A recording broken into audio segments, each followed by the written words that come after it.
en relació a la moció 19, votarem a favor de la 19 i votarem a favor de la 21. En la 20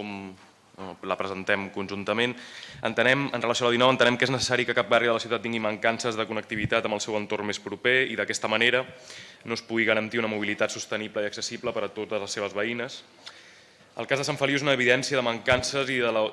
urgències de la ciutat en l'àmbit de la mobilitat, derivat bàsicament, al nostre entendre, de la manera com el pla de mobilitat existent identifica problemes de forma aïllada i, per tant, no afronta amb integritat un model de mobilitat que tracti i actualitzi la intermodalitat actual, autobusos, Renfe, ferrocarrils, metro, amb l'obertura de la línia 9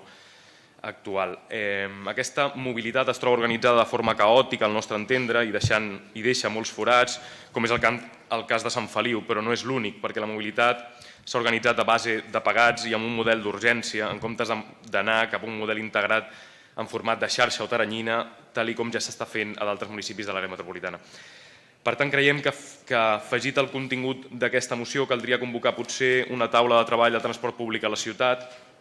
incloent-hi segurament també a les associacions de veïns, però no només, per tal d'avançar les necessitats reals de veïns i veïnes i fer una proposta global sobre mobilitat i transport públic a la ciutat. En relació a la